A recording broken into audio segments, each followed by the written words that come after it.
It is Friday the 1st of September and I'll show you where I am in a second.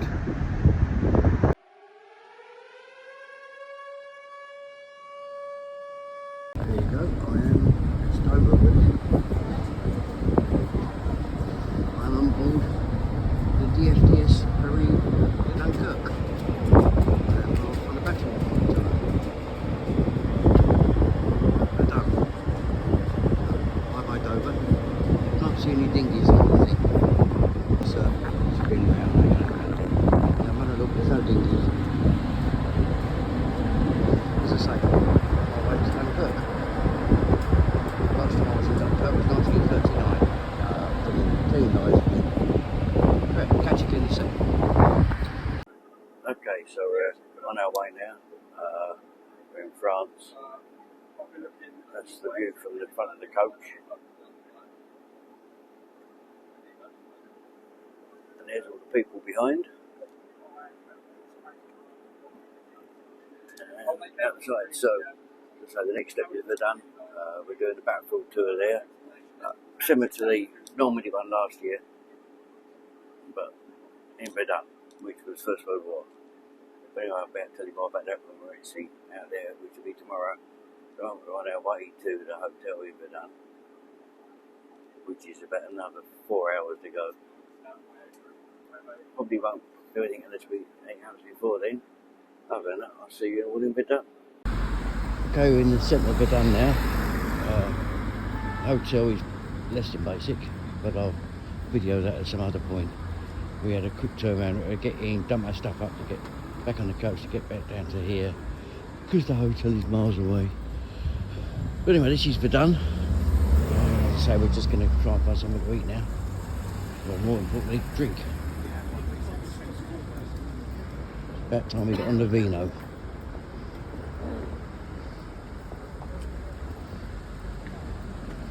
Quaint little French place. We've got the Taj Mahal, which looks like it's shut.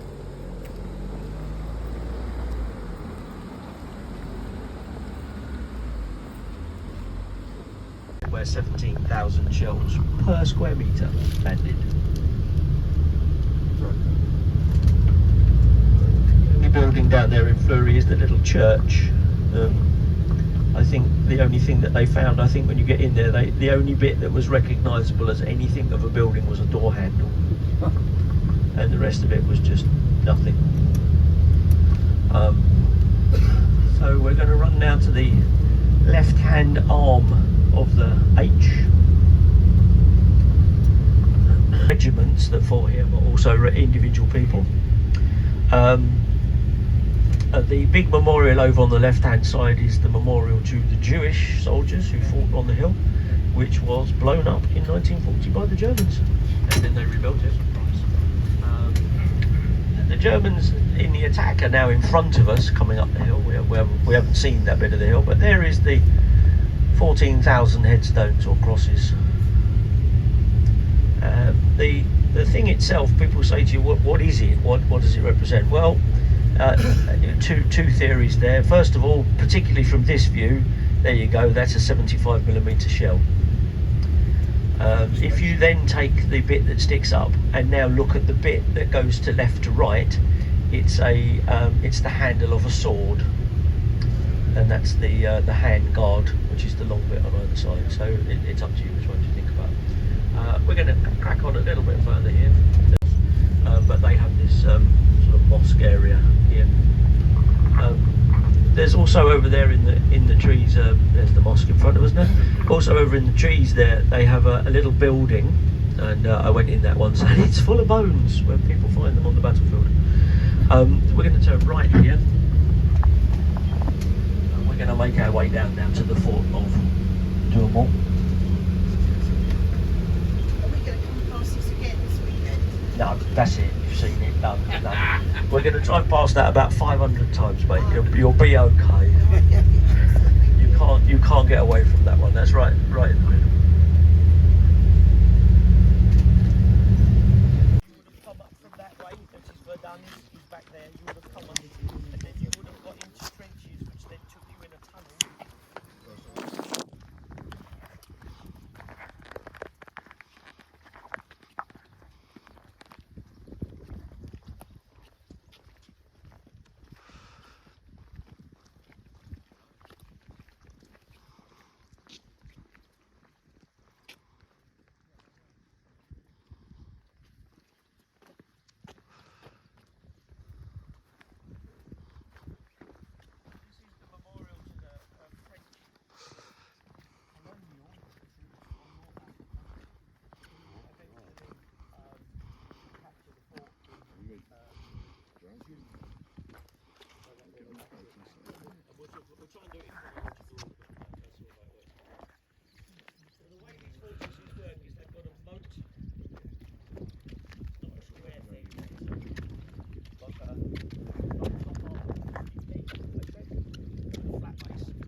moat behind you.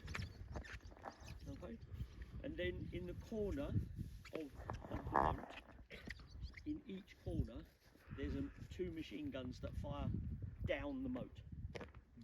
So there's a brick wall at the end and a machine gun here, but this gun fires into the brick wall of his mate while he fires that way down the wall. So if you drop into it, you're shot at. In any place you get into the moat, you're shot at by a machine gun. Lovely. And the sides are full of barbed wire and stakes, but like punchy stakes. Yeah.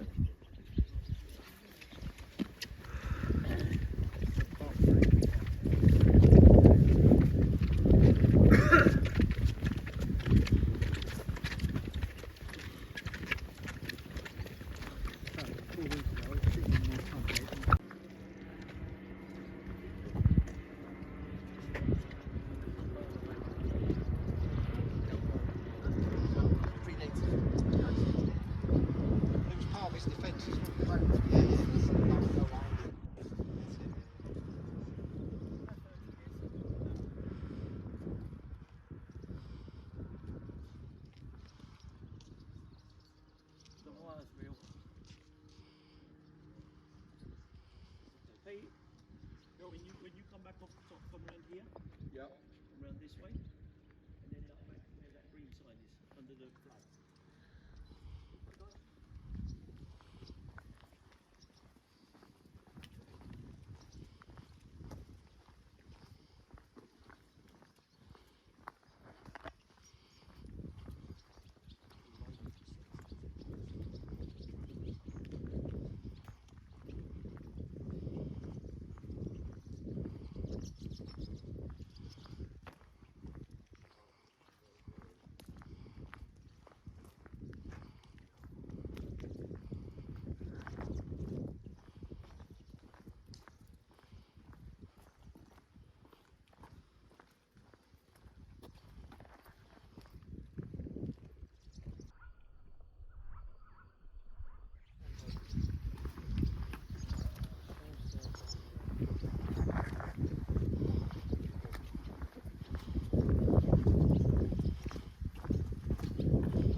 Into the hill.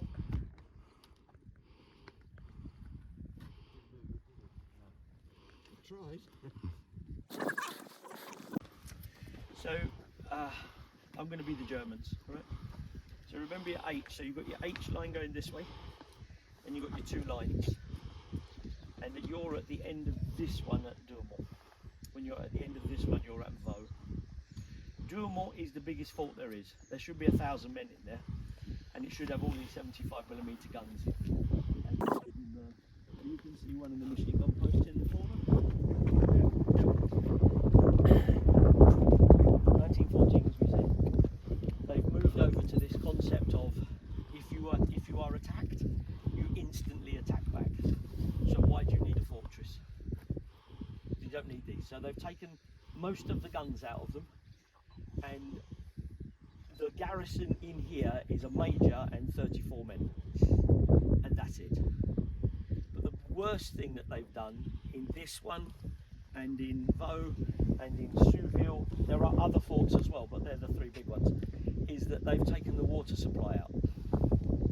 So they're not filling the wells again, and what's in there is just what's at the bottom of the sump.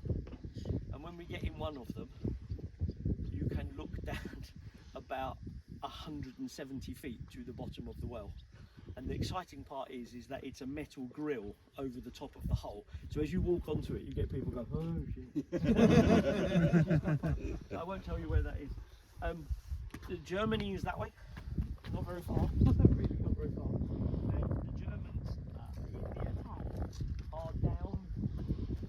You can sort of see that there are trees in front of us. Remember, no trees. And then you can see that obviously there it drops, doesn't it? And you can see between these around the other side. So if you imagine that escarpment goes down, then you look at the trees in the distance, the bottom of that tree line is the German front line. And the German guns, 2,500 of them, are in that line.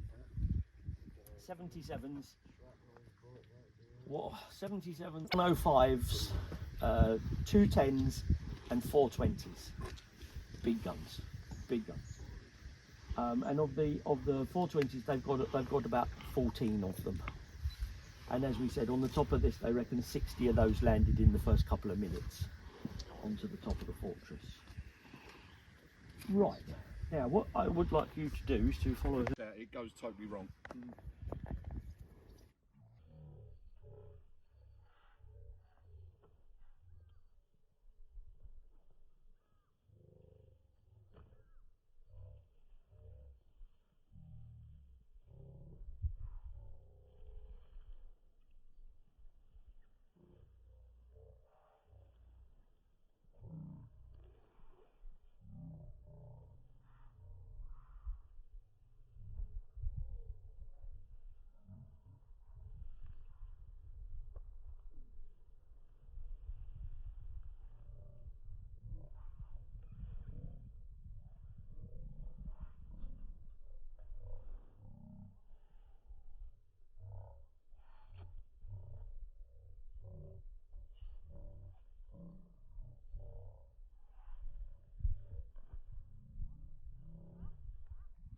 In the second battle come to that, you've had Gallipoli, he's going to see. And then it's been shed hole upon shed hole upon shed Literally, hole. the minute it's settled, it's gone off. there's another one.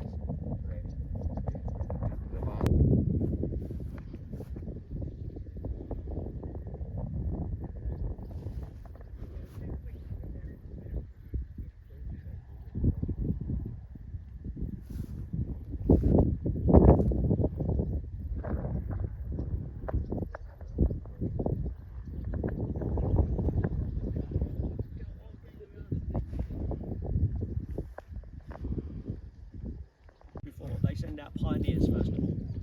These pioneer units, their job is to get as close up as possible and find out if there's anything left, any resistance. If no resistance, then they call up the main assault. If resistance, they go back and they get it shelled. The problem is that when the pioneers get to the target and the French are still there, they send up flares on SOS lines. But there's so much snow and so much smoke, no one can see the flares. So the German guns don't know whether to start or to stop, so they just keep going. So they are now shelling either the pioneers or the infantry from their side.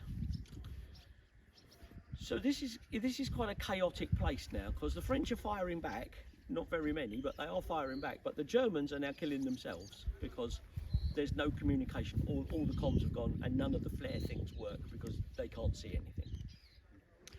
The main target, the first target, the biggest prize on this hill is this fortress. It's got 34 blokes inside it. The Germans don't know that at the time. And what happens is that towards the end of to the middle of March, a German sergeant, pioneer, comes up that glacis under German shell fire and gets to the ditch. And the ditch has been hit by a shell and it's fallen in on itself. So what he does under shell fire, German mostly, is he slides down this thing and no one shoots at him from these machine gun posts. So what he does on his own is he walks round the ditch and eventually he finds a door into a barrack room and they've forgotten to lock it. So he wanders in, pitch black inside, and he wanders about for a bit and all of a sudden he hears French voices and he opens the door and says, "You're my prisoners." There's 4 of them and they're none of the prisoners. He says, where's your CO's room? So they say, "Oh, this way."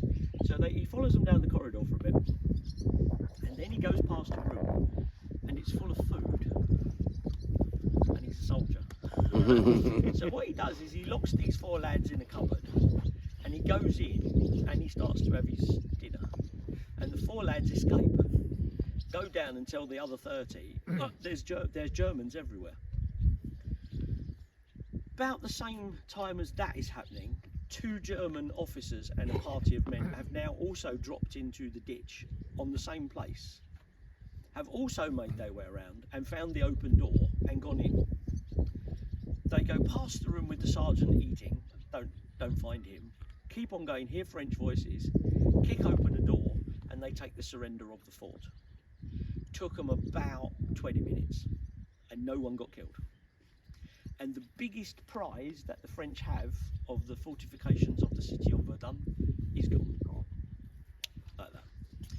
What the Germans now do is they turn this into a fortress for them. And they, from their side, dig trenches up to it on the other side, and they make a way in underground. So they've now turned the trench, haven't they? So now they're looking at the French coming this way, but now they've got the first fortress. We're moving on slightly in the battle because we see this thing up here, and we see that it is it's captured back by the infantry colonial of Morocco, and we've now seen the mosque thing at the bottom. So we have 2 arms and 2 radios. So we are very lucky today, because I don't have to do it, that we have the world expert on French soldiers. And he's just going to very briefly explain to you what that's all about. Okay, so the French Army of Africa was composed of regiments that were predominantly French settlers, so white French that migrated to Africa. And they were typically the colonial infantry and the Zouaves, which were one of the elite infantry regiment formations of the French army. And you then had tirailleurs, which are riflemen, who are all native North Africans or Senegalese.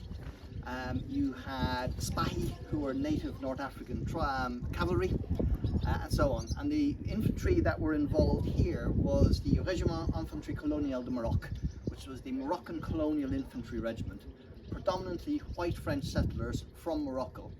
That regiment and the French Foreign Legion Marching Regiment were the 2 most heavily decorated French regiments in the First World War. They won more unit citations and bravery awards than any other French regiment. They retook Dumont, reinforced by a battalion of Senegalese riflemen, and we are talking about 6-foot+ tall black Nubian Senegalese riflemen. They were elite rifle formations within the Army of Africa, and also a unit of Somali riflemen. They also had a small native unit that was Somalian colonial rifles. But all of the people that retook that successful attack, and then, as the plaque says, under command of Lieutenant Colonel Renier, and they actually then took the defences, the German defences, to a depth of 2 kilometres beyond. That was all done by colonial infantry under the command of French officers. So very brave men. Right. So just to give you another part of the puzzle about what this place was like at the time. Thank you very much. I've tried to remember. What also was happening here was that when these forts came under attack, not this one but the others, the guys inside sent out runners to try and get back to the other side of the hill to tell people what was happening in the fortress. So they started by sending 2 runners. They never got anywhere. So by the time the battle is raging in the middle of June and July 16, they are sending 10 runner teams, 10-man runner teams, and none of them are getting back. They are all being knocked down by shell fire before they get there. So one of the problems that these guys have got all the time is communication. There's Germans and the French. No one can see what's happening on this hill because all of it is just jumping up and down all the time with shell fire and smoke. And the weather is pretty crap at the start of the battle. And the signal flares that they're using, forget all the telephones and the wires and all that stuff, they've all gone. So they're using signal flares and no one can see them. And in the end, they are resorting to pigeons as messengers, flying back into Verdun. And we'll see that a bit later. So what we're going to do now is we're going to go in the fortress. We'll go in and right. We'll walk all the way around. We'll go down. We'll come up.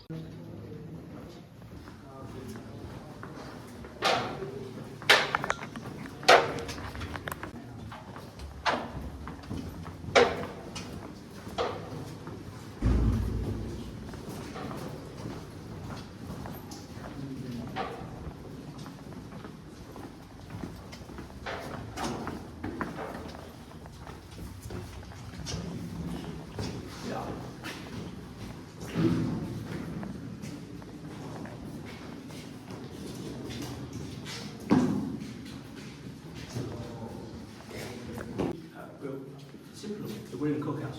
But you can see how thick this stuff is. Look at the size of the walls and the size of the thickness with that embrasure over there. So when this thing was under fire, it moves. There's that many shells landing on the top of it. So it shakes from side to side. Above us, where we were standing up outside, it's about 25 metres of dirt and rock, which is our protection. And whilst they did drop these 420mm shells on top of it, none ever broke through, ever. So it does actually work. Not quite the same in Verdun, but here, nothing ever breaks through. 34 blokes captured, job done, German, fills up with Germans. Okay.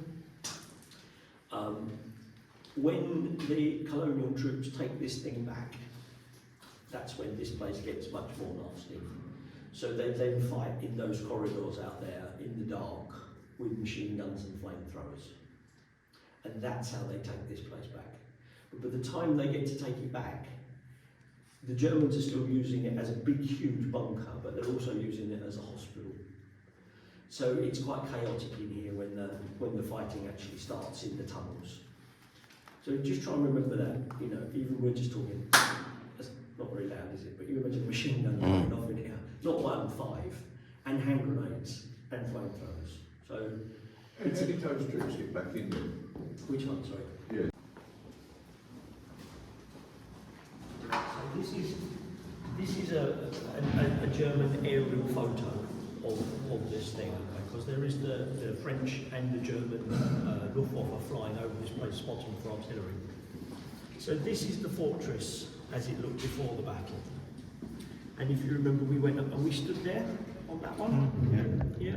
And we came down. There's the entrance that we saw. Our coach's parked sort of over there, and there's the entrance in. So this is what it looked like. So these are the ditches, and it was one of these over here somewhere that this guy's just dropped down into the ditch and then walked all the way around until he came to a doorway that was open, and that's how he got in the fort.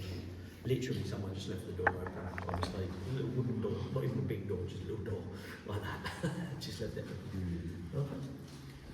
Right. So.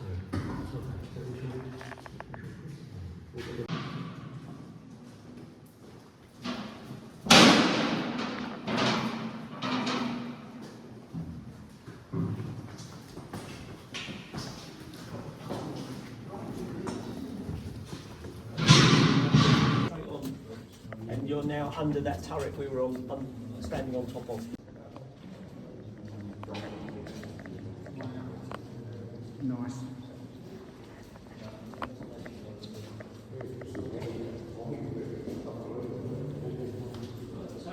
In the artillery? Probably not in that zone.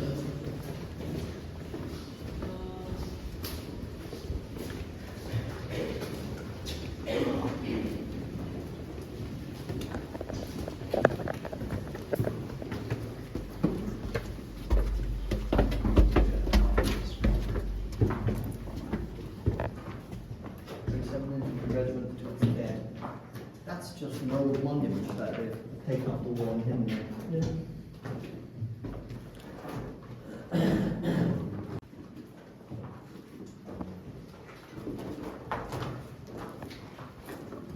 This is the delousing room. Because not only are you fighting in the dark with flamethrowers, but you're also covered in ice. So this was the delousing room. So just another part of the First World War soldiers' trials and tribulations, that they were actually alive with ice. There was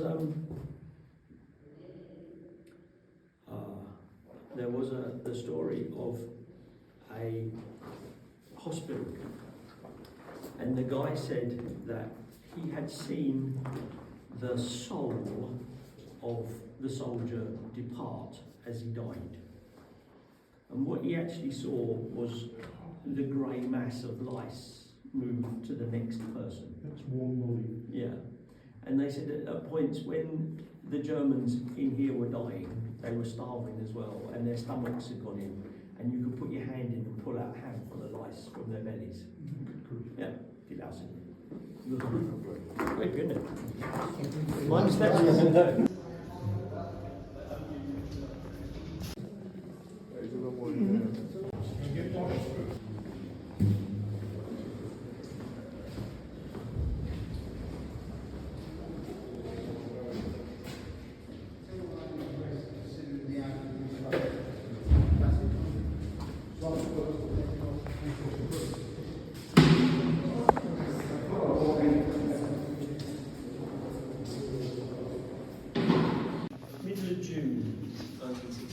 to capture this place down there inside, all the things we've spoken about, the building, tunnels, etc., etc., etc. Right?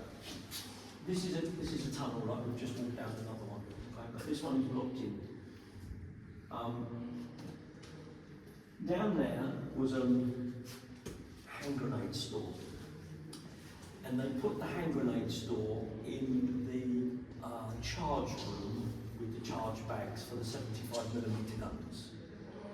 And two German lads down there decided that what they would do is they would drag out a box of hand grenades and put their stove on it. And they cooked their dinner on a box of grenades. And this isn't supposed to be a pun, but you will understand what I mean when I say that. They cooked off the grenade box. And the grenade box ignited the entire 75mm charge bag store. And it vaporised 630 Germans who are still buried behind this wall. And they couldn't get them out, so they just ripped it up. Because the bunk beds and everything is just immolated behind there as this thing went off. And it did nothing to the outside of the fort. Not a dent, didn't even crack it. So it does show you that the Germans have a real hard time trying to break one of these things with shell fire. Yeah. But yeah, so behind there are still 630 Germans where they went. Okay. So when you know in your John Wayne film when you got clipped by a bit of shrapnel. Yeah. That's a German 380. And then the little small ones down here. But I mean, look at the size of these pieces. And out there on the hill, you can't walk without that everywhere. All the time. 300 days, 300 nights. This hill is bouncing with shell fire. Thousands and thousands. The writing, I've been told, is real. And it's up here as well. Turn it all up. It's something on you cannot pass. That's on the dead man. We'll talk about that at the end. But I mean, I know still you don't need the explosives, just one of them landing in there. yeah, you don't need to be inside, no, but it gets more exciting when that breaks open into little bits. Good umbrella stands. 134,000 skeletons, and there's 1 million dead on this hill. Wow. So they're still here, Mm. and there are no birds. Well, that's weird, isn't it? There is nothing.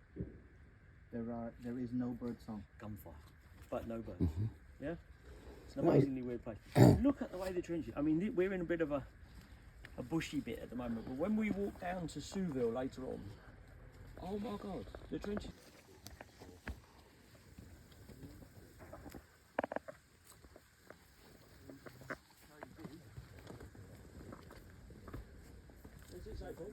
It's very badly deteriorated. So say it's an abbey.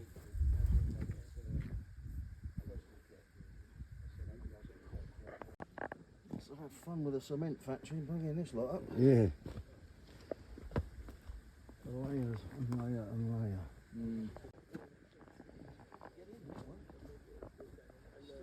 The stanchions.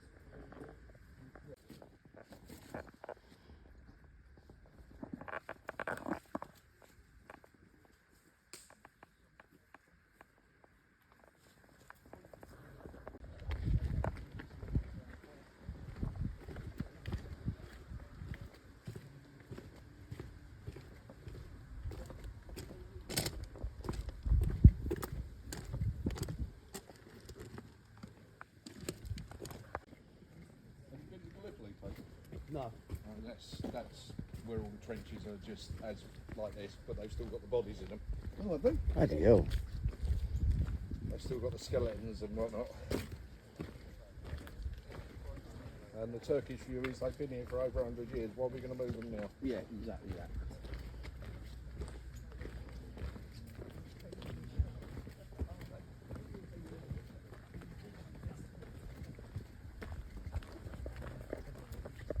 They're not standalone. Those things out there. Yeah. I think.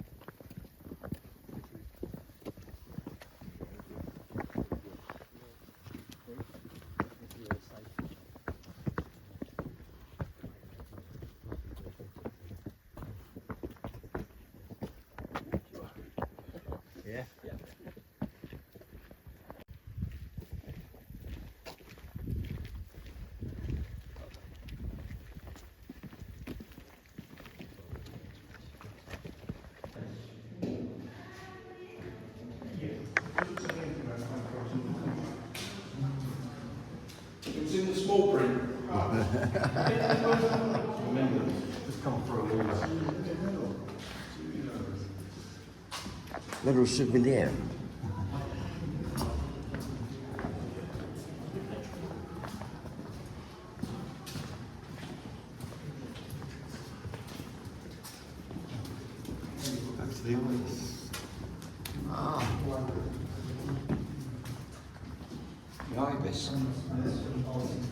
Cools down nicely. And using the budget, double one bed there.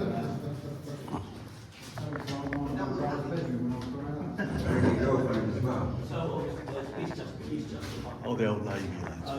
They've given loaves of bread and cheese. Loaves of bread and cheese. But they're water bottles, which the big ones are 2 pints. Is red wine. It had a name, I can't remember what it is. Pinot. And it's just really cheap, like but that's what they got, red wine. So there's but the problem I suppose is that once that runs out and there's no more water, anyway, these are the living conditions.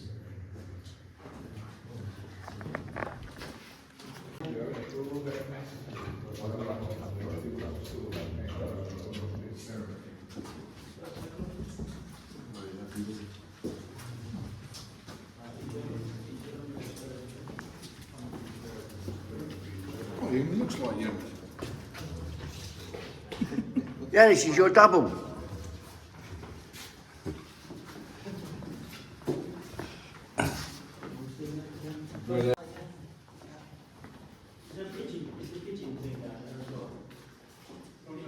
There's a dead pigeon.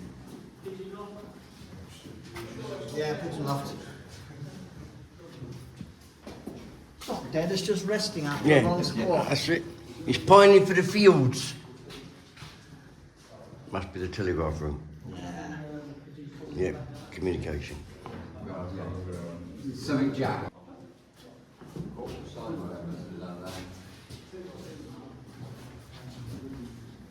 There's no one using the same file.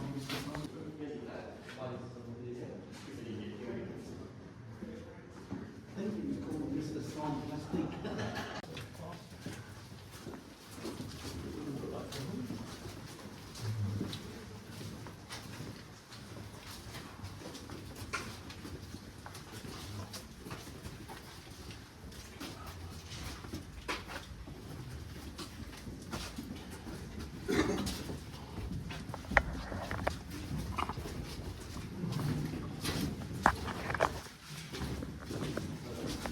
We're now in a bunker that officially we shouldn't be in, so don't tell anybody we've been in here.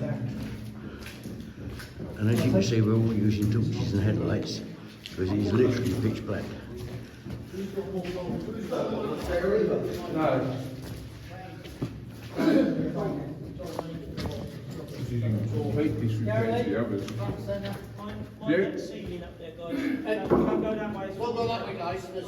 These lots of metal. Yeah. Oh yeah. Don't go left. You'll see you do it. Yeah, ain't good, is it? That's not looking healthy. No.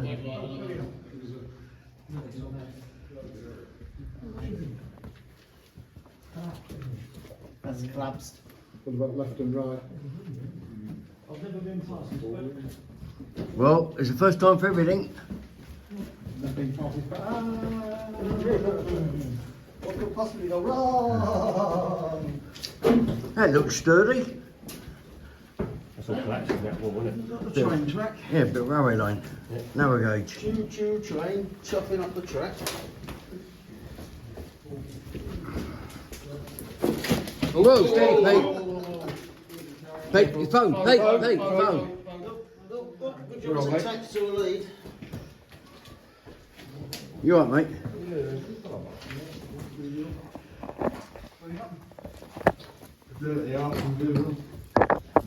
No comment.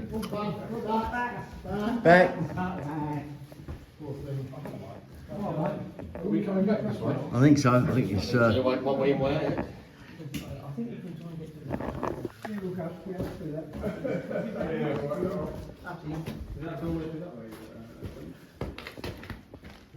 Is someone spooling with a piece of thread so we can find a way back again? Who's got the map?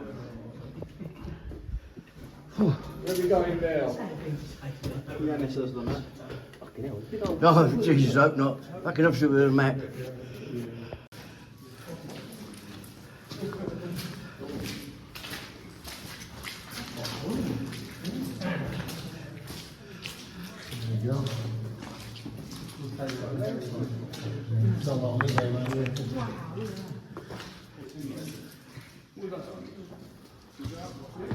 Yeah, let's go.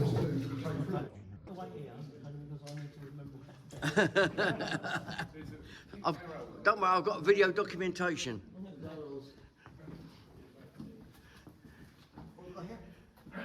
Is there more memorial or a plaque or a board or something like that? It says, sorted.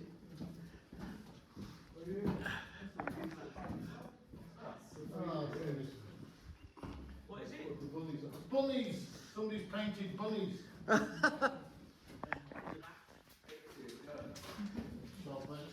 Yeah, sorted.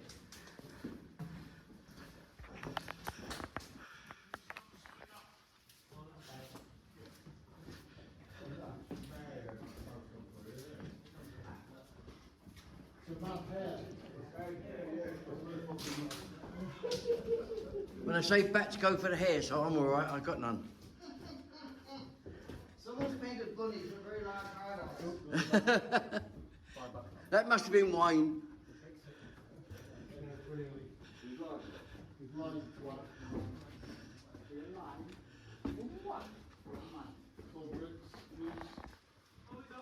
I apologise if this video is shite. Genuinely bottle of First World War still an R12 down there. There's an exit. I've seen the advert. There's an exit. We found an exit, sorted.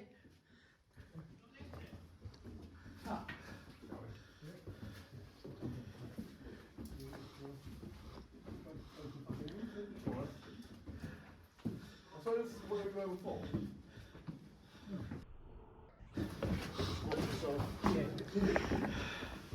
Can you got that? You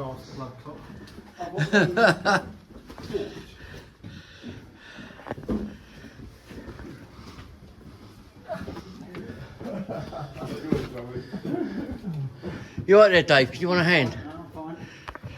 Right, yeah, sorry about the bad picture, but it's dark out and it's how the light is where I'm sitting editing the computer, this video. Right, anyway, it's now gone on quite a long time. I think it's about 35 minutes, 36 minutes. So I'm going to call this one part 1 and carry on with part 2 in the next one. So thanks for watching so far. Thanks for sticking it out this far. Don't forget, please, usual things like comment, subscribe. Hope you've enjoyed it and hope you're looking forward to part 2. So I'll catch you all again very soon. Bye for now.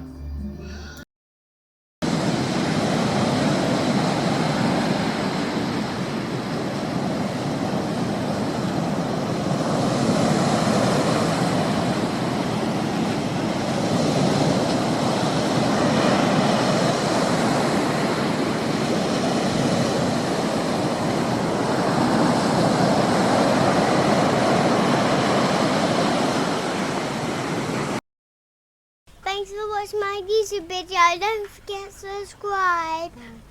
Bye.